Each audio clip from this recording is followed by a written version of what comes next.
Erst einmal mit lang mit Geschichte, ja? Willst,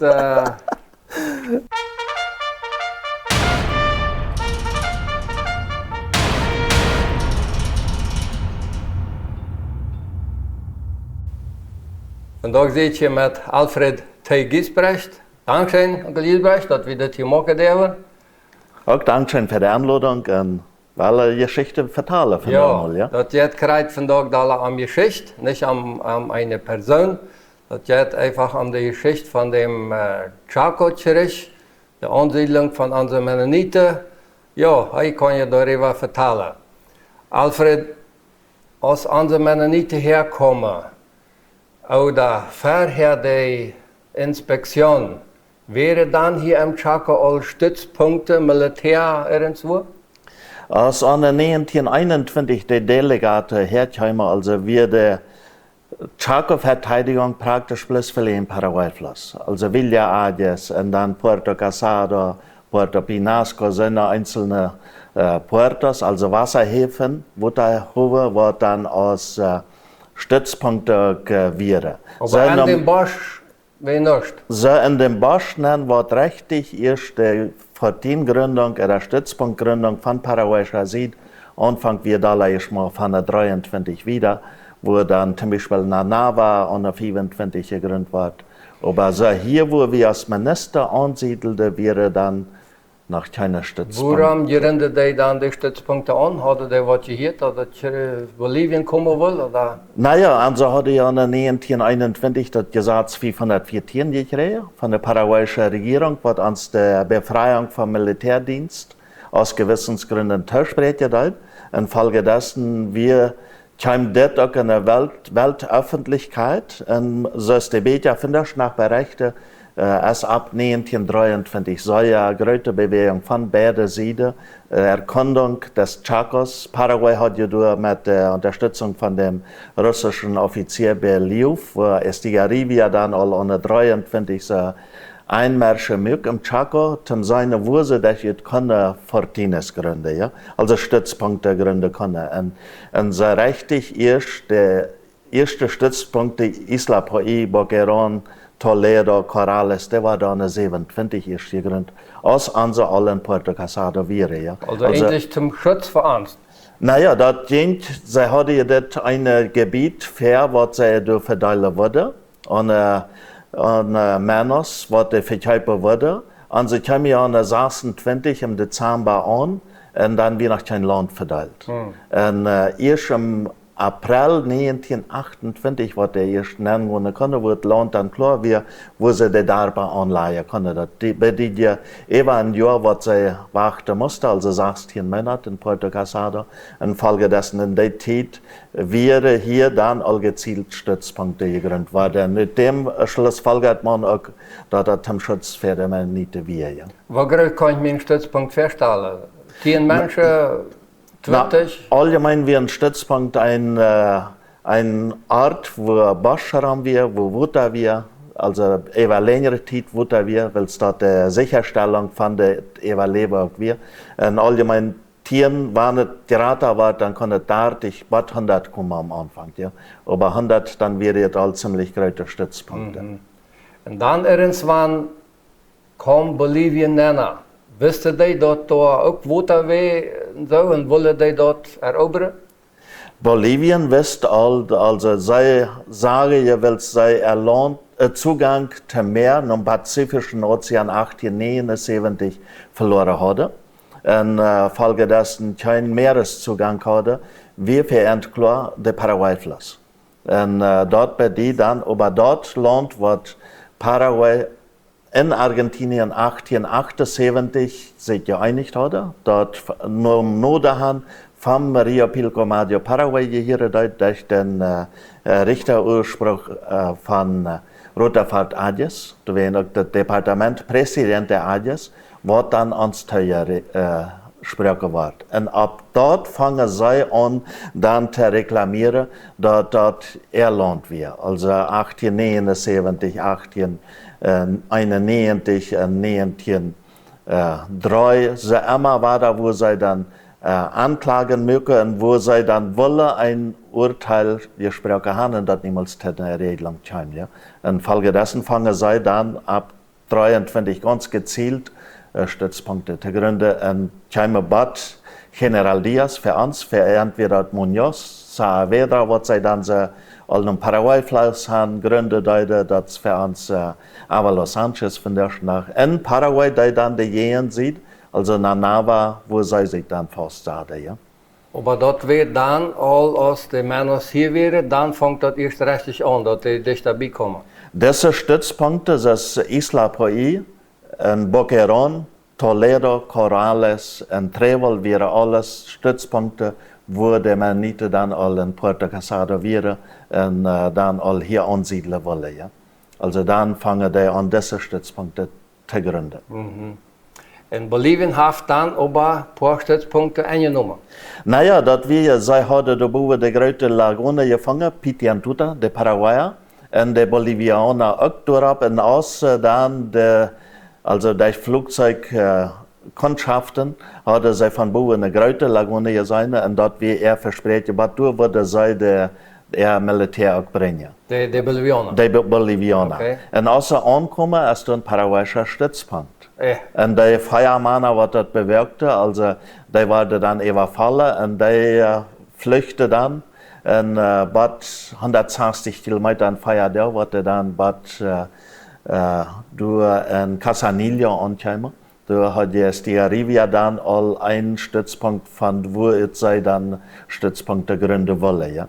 Und dort wir an 32, also 15. Juni 32.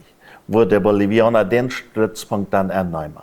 Und von dort an wird bei Paraguay klar, das zurückzuerobern. Und als dort 1. Juli dann 3 erobert wird, Also die scheiden mehr Menschen, der Paraguayer scheidet die Menschen am Jan her was die Jungen. Jahren anzunehmen tritt, also zu erobern. Und aufgrund von dieser Zurückeroberung erobert Bolivien dann Toledo, Corrales und Boquerón. Ah, die anderen Stützpunkte? Ja, der 3 Stützpunkte, die Paraguay nur im Süden haben für die Kolonie zum Schutz hat. Ja. So, der hat sich nicht so sehr ab Januar gespetzt, dann mehr hier und dann hat sie da zurückgerieben. Ja, und dann, als dann am 15. August der Regierungswechsel war, also dann kam ja Eusebio Ayala dran. Und die sah sich kurz als Ziel der Rückeroberung von diesen 3 Fortines, also Boquerón, Corrales und Toledo.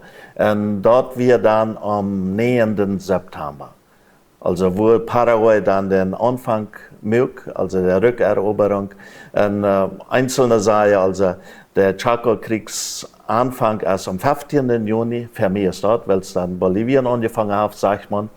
Und 9. September dann wird wir angefangen haben, weil man dann die Rückeroberung anfängt. Aber von der Tag erst jetzt neutral zu betätigen. Ja. Und wir machen aber weiter, dass dann all die Mennoniten hier wären. Und aus der Anordnung durch wir am 8. September, dann war der erste Tag angewählt in Österreich. Okay. Und die Eröffnungsfeier aus der Stadt fängt hier man am Südwesten handelt dann von Kanonen an. Also nächsten Tag wurde ganz voller Angriff, dann wir in Folge dessen dort auch Südwesten wie dann da Boquerón. Boquerón, also Okay. von Österreich, Ja. waren wir am Südwesten gehen. Ja. Ja. Wir müssen aber eins nehmen, an sich haben wir im April 1958 eine DARPA an, was die DARPA anledet. Die fahren haben wir an 1930. Und die letzte Gruppe, die Carabiner-Gruppe, kam sogar an 1932. Infolgedessen, die letzte Gruppe hat sogar 2 Passaportes musst haben. Einen vom 4. April 1932 ausgeschrieben, also paraguayischen Pass. Und vom 5. April, als er ein Schappereit wäre zum Rückfahren, protestiert die bolivianische Regierung, sie musste Ehrenpass haben. Ja. Und dann können sie ihr Schritt fahren. Und dort bedient das Chaco-Gebiet wie ein umstrittenes Gebiet für Bolivien, aber auch für Paraguay. Ja. Zum Beispiel Boquerón. Wo schwimmen hadden die een wasstohan gemaakt. Ik weet maar uit Erinnerung, dat ik mal een film gezien heb met oude Verquatros en had in Water gebracht en zo. Wie dan van Ascension oder vom Fluss al een wasstohan? Also du hast gekriegt die Begegnung Mennoniten mit dem Militär, auch eine Frau. Viel, also der Isabon, wie die Mennoniten versprochen waren, was Kilometer 120 praktisch semester in der Kolonie. Ne? Und außer Ankommen wir nochmal was Kilometer 70, also nicht mal die Hälfte, was sie versprochen haben. Und nachher dann wurde wiedergebaut, was Kilometer 145, zuletzt was 160. Und es ist niemals was in der Kolonie gekommen, das das versprochen wird. Also, wenn wir von Kilometer 144 nehmen, sie hatte dann, also mit Karetten, mit Pier in der Richtung, das ist allgemein wie anfänglich, der fährt immer nur offene Camper, dass man da hinranfuhr. Und dadurch war sehr wenig Weg abgeschlagen worden. Erst nachher, also wenn im Chaco-Gericht der Picada Jordan, was die Bolivianer abgemerkt haben, von der Tag Route 16, dort wir eine Route, was sie im Bosch durchmerken. Ja. Aber anfänglich war nur die Camper, nur der Weg abgemerkt. Und auch die Lagunes. Und dort wir dann immer Probleme in der Regenzeit, dass sie da nicht fahren können. Von Kilometer 144 hier in Weich wird ein größeres Problem. Ja. Und als diese Zeit angewählt war, dann eroberde die Paraguayos weiter Wokeron? Ab nächsten Tag wurde die volle Schlacht, das gezielte Schlacht, Eroberung, Umfang. Weißt du mit wo? Bloß mehr Menschen oder? Du warst nach dort System von in Europa vom Ersten Weltkrieg angewandt. Man schuf all die jungen, besten Soldaten, würde man sagen, gleich an der Front nennen. Also im ersten Tag fallen über diesen Soldaten. Dort wir sehr viel, sehr Blut vergießen. In der Form, und dort wird Estigarribia sehr schwind erkannt. Es sei immer durch Einfluss von der russischen Denkweise, auch die französische, diese Umzingelung, wo man dann das Heer hinter der Zufuhr aufschneidet hat und Estigarribia schwind erkannt, dass das direkte Konfrontieren uns nicht weit bringen würde. Infolgedessen fangen die an mit dieser Umzingelung, dass man durch versucht, zu umzingeln. Und man sagt, das sind ja vom nähenden Bad den 29. September, sind ja 20 Tage. Und 3 Wochen praktisch, wo diese Stadt im Krieg wäre. Und immer war da, dass direkt Angriffe versucht wurden. Also ein russischer Offizier sollte am 28. Rütgeschrei haben, heute ist ein schöner Tag zum Sterben. Ist dann öte Schutzgräben rütgesprungen, sie Frieden am Welle sein Herr, seine Gruppe, Montre einfach einen direkten Angriff zu merken. Du hast dann die tödliche Kugel gekriegt. Ja. Am nächsten Tag war das dann umzingelt und dann war der aus Salvador dann erobert. Also die Mennoniten haben aber auch konstig bei allerhand mitgekriegt, zum Beispiel Hoffnungsfeld, da wird ja auch ein Lager bombardiert, ja, in Toledo und so. Kannst du davon ein bisschen was vertellen? Wenn wir Hoffnungsfeld nehmen, Campo Esperanza, da wie ein Krankenhaus, Militärkrankenhaus.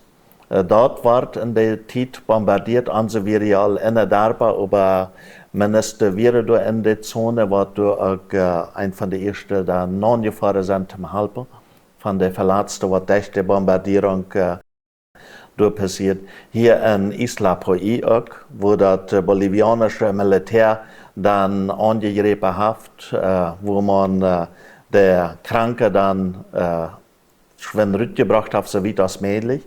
Und aus dem Grund, durch auch die Bolivianer anfänglich auch weit im Vordergrund wären mit ihren Flugzeugen. Dort wie verehrt praktisch der Oberherrschaft, man sagt, eine 3 die hat Paraguay nie ein Flugzeuge beantragt, der wird aber nicht genehmigt. Der kann also durch ein Embargo nicht kriegen. Infolgedessen wir Bolivien immer im Vordergrund. Ja. Mhm. Und haben andere Mennoniten nicht Angst gehabt? Und so gesagt, na, wie war der Krieg noch Casado? Ich habe die meisten Jahre in Casado gewohnt. Wäre vielleicht, wisst ihr, was da wäre. Wir waren hier aufheben, manchmal bei dem Fluss, die 200 Kilometer da haben und da warten, bis die Kirche ist. Der sagt, wie sei wir endlich ab in das Land, wenn wir sich hier, der hatte in Puerto Casado eine sehr schwere Zeit. Also wenn wir ans Menos nehmen, wir haben 11% von unserer Bevölkerung von Puerto Casado bis Loma Plata gelassen. Also nicht 3 Wollte haben. Das ist schwer vorstellbar, das ist 3 Wolle, ja. Also, dass der Ende dabei doch diese Sicherheit wir, und wenn wir sie ans Menos nehmen, dass wir, was dabei wir die Jagdala am Osten haben, dass wir praktisch bloß der durchziehende Militär. Und da hat er all sehr schwind ein Abkommen gemerkt, dass der, zum Beispiel die Mädchen, wenn Militär immer am Haus nehmen musste, sich verstehen musste.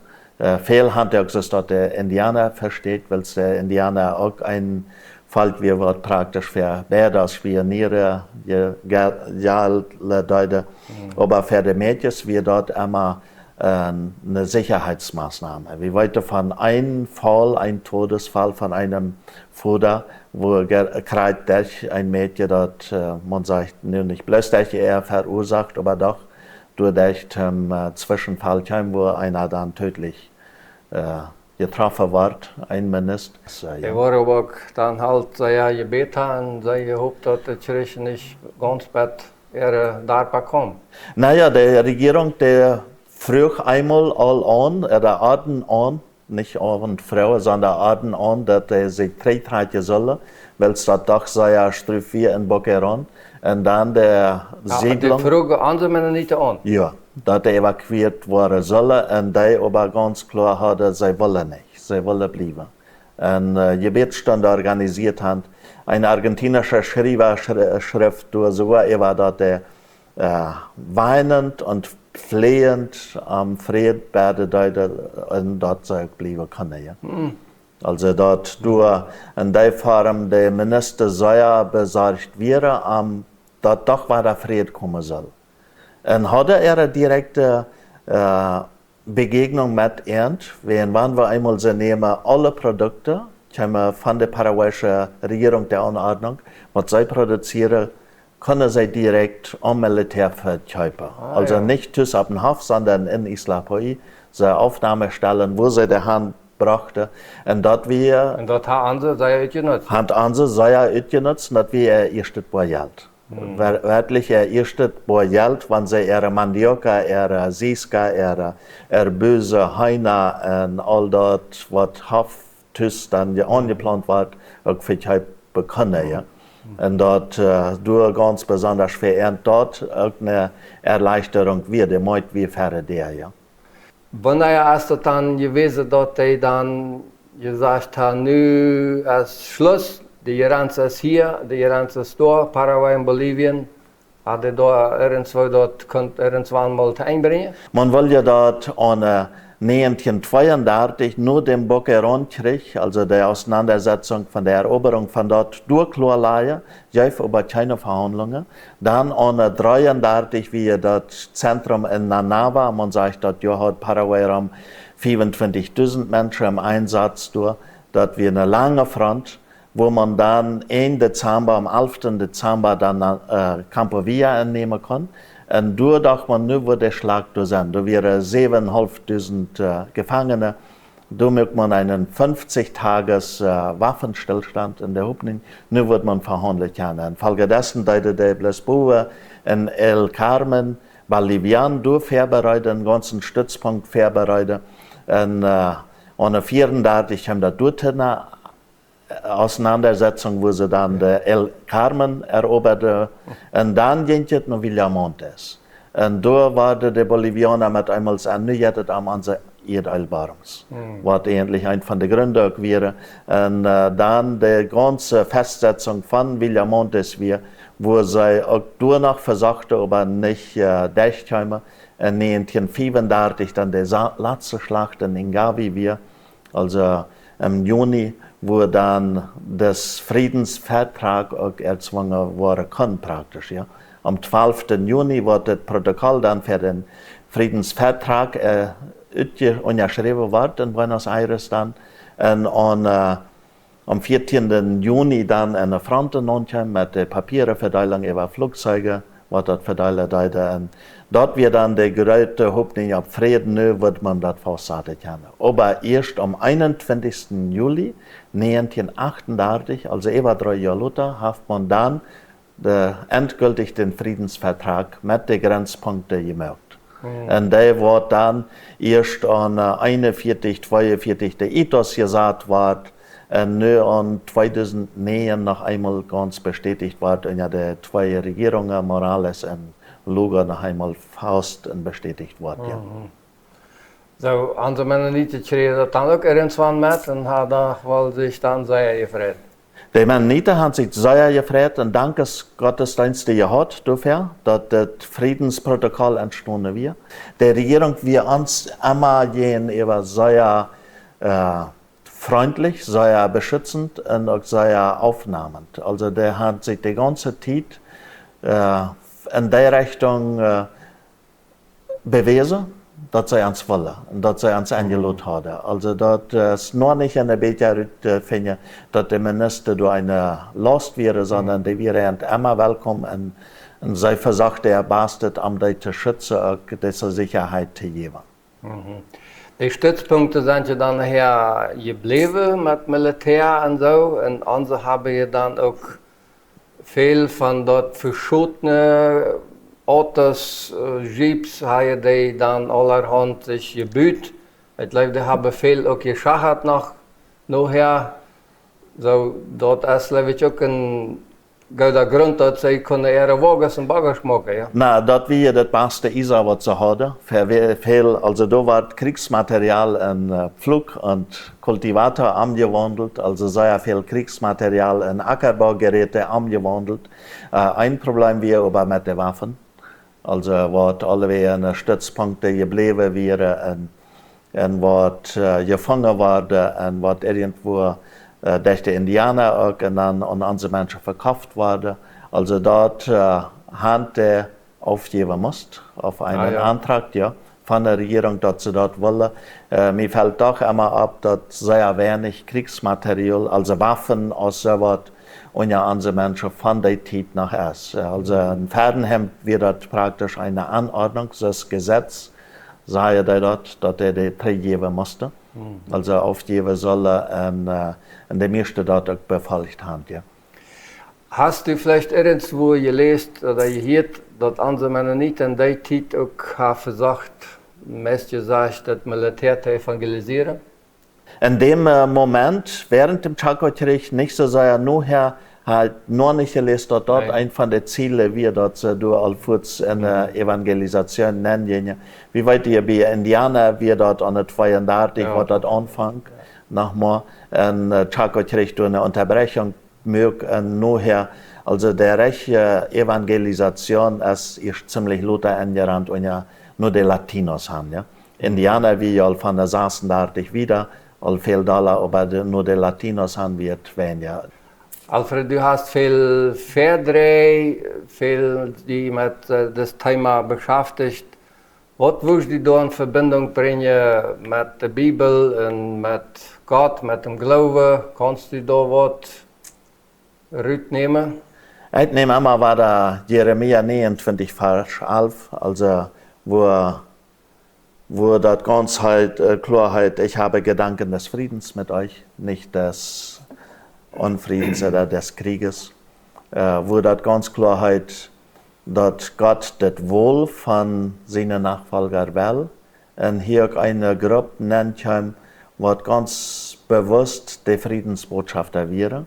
Also Militärdienstverweigerung aus Gewissensgründen haben wir in den 3 Jahren bewiesen können. Also Militäreinsatz ist keinmal gekommen. In der Form wird man einmal anfrüh wie mit den Militärwaffen führen, wo die Männer dort aufsehen, Pferdenhämmer oder was Tösede. Und nachher wie aber dann doch frei kommen mit Brotbacken wie aber Futzklar, dort wird das deuten, dort wird angenommen. Und dort wir als Mennoniten hier in Paraguay, diese Friedensbotschafter von Anfang an gewesen sind. Vrede begint bij mij binnen. Vrede begint bij mij im Haus. Vrede begint bij mij in der Gemeinde. Vrede begint in meine Gesellschaft, die Gemeinschaft, wo wir sehen. Und Vrede bedient auch in unserem Munizip, in unserem Departement und auf unserer nationalen Ebene, dass wir das ganze Paraguay in der Form friedlich beeinflussen und auch weltweit. Das ist, was Friede von der Tag angestrebt worden soll und wie ganz besonders Stadtgebiete auch wirklich kennen. Ja. Dankeschön, Alfred. Ich glaube, das ist ein gutes Schlusswort. Kreidelse Friede, auch an Familien, das glaube ich ist besonders wichtig. Und ja, an der Zeit ist Teil. Dankeschön, dass ihr das mit uns magst und ich hoffe, Ihnen hat das auch gefallen und bis zum nächsten Mal.